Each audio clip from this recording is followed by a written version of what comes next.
Hello, Ross Sharp here again with another episode of Aeronautica. The World War II Shadow Factory system and the Ford-built Merlin engine.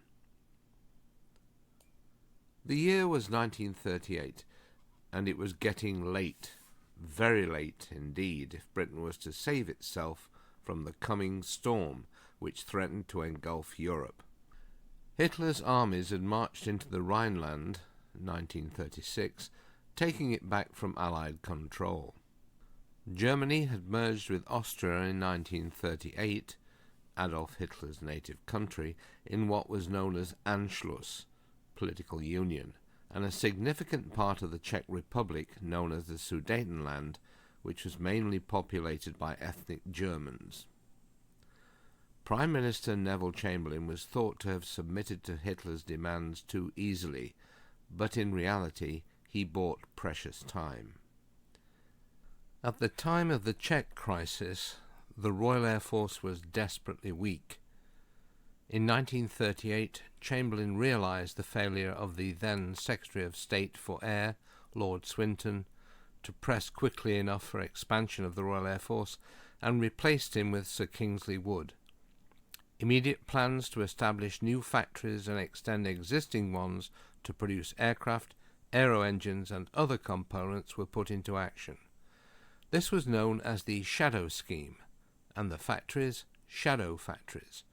This was not to imply that the plants so created were covert or that they were disguised, although they were all subject to appropriate camouflage schemes when war broke out, but rather that they were shadowing an existing aeronautical company and learning how to produce their products. Large-scale government grants and cheap loans saw to that 9 new plants were set up, and many existing companies expanded. The intent was to treble aircraft production. It became obvious that plants producing motor vehicles were the easiest to convert to aircraft production. It also seemed that their managements were best suited to run the new shadow factories. Industrial magnates such as Lord Austin, Herbert Austin, 1st Baron Austin KBE, and Lord Nuffield, who owned large car plants, were encouraged to participate.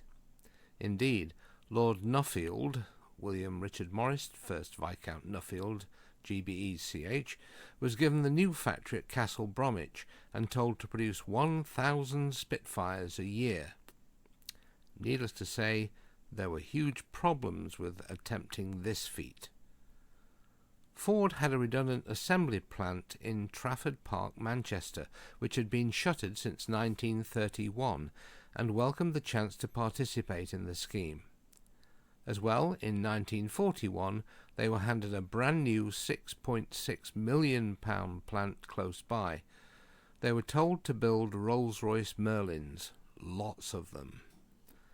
At the time, this engine was in the vast majority of British fighters and bombers, including the 2 which had just won the Battle of Britain, the Vickers Supermarine Spitfire and the Hawker Hurricane.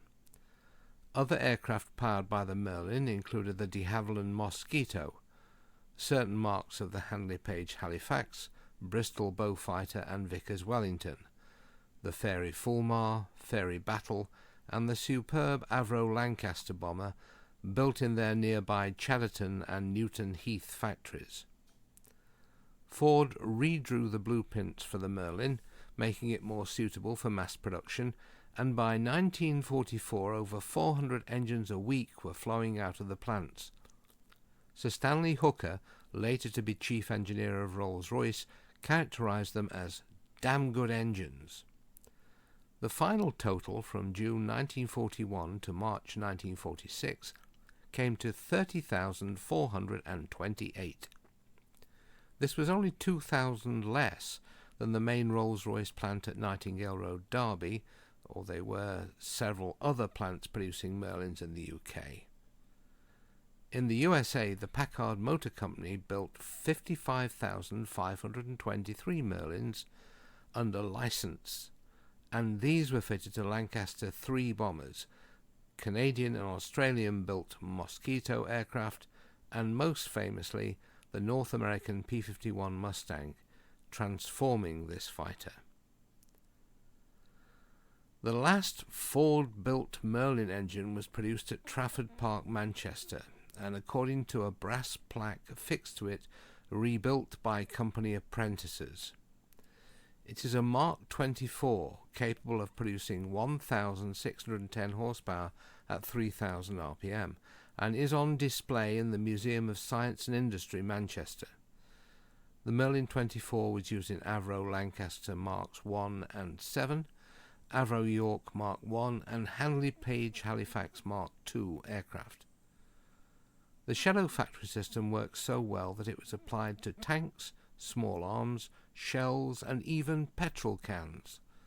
The 10,000 plus men and over 7,000 women who worked at Ford's in Manchester producing the war-winning Merlin could be proud of their achievement. It is, however, a strange fact that almost every aircraft enthusiast has heard of a Packard-built Merlin, yet the Ford Merlin, with a total production close to 60% of Packards, is almost unheard of. By the way, the blue painted fixture this particular Merlin is mounted in is an original assembly jig, allowing the engine to be rotated during the building process. Thank you for listening.